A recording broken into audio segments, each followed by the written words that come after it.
Burnley have been promoted back to the Premier League less than a year after being relegated. Let's be honest, they found the Championship pretty easy. Here's how they did it.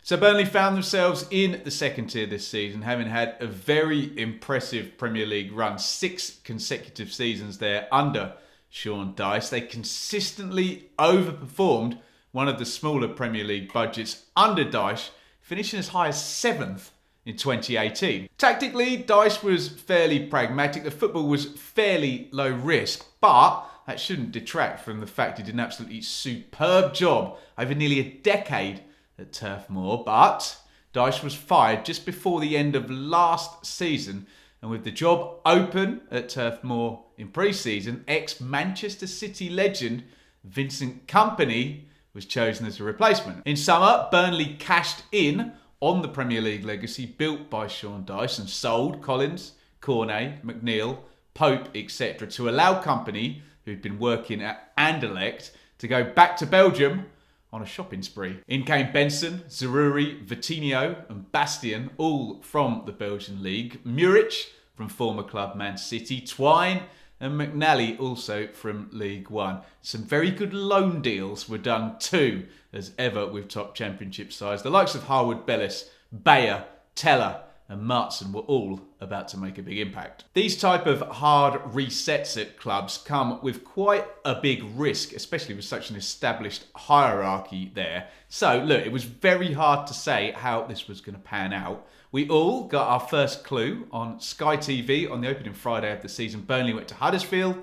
I was there. They passed them off the park in an impressive victory that saw Burnley's style immediately change drastically from Dyche to Kompany. In the early part of the Championship season, it didn't totally click for Burnley. They were dominant keepers of the ball, high possession stats, but hadn't quite figured out how to kill games off. Too many draws, lots of late equalisers, probably summing up the first 12 games. When things did click for Burnley, boy, did they click. From early October, the Clarets went on a stunning run, 16 wins in 18 games to put themselves 17 points clear of third, and frankly, just blow the competition out of the water. During that run, we got a sensational 10-game winning streak, and the only defeat in that time came via a fearsome second half comeback at nearest rivals Sheffield United. The football was tremendous. Fullbacks way up the pitch. Martson down the left, a particular star there.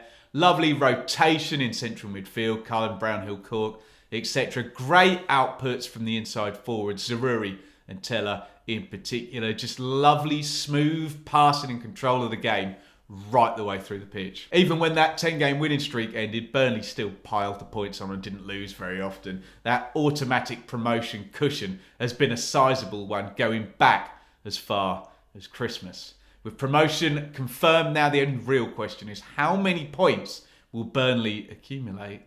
Can they make their way into the illustrious EFL 100-point club? So look, in answer to the title of this video, how did they do it? Here are the key points. 1, hiring Vincent Kompany. It was a gamble, but one that's turned out to be an absolutely inspired decision. 2, the recruitment has been excellent, perfect fit for Kompany's style. Yes, the likes of Roberts, Brownhill, Cork, Barnes, Rodriguez, etc. were already in situ, but let's not pretend. This is totally Vincent Kompany's team, and the majority of its key performers arrived in summer along with the boss.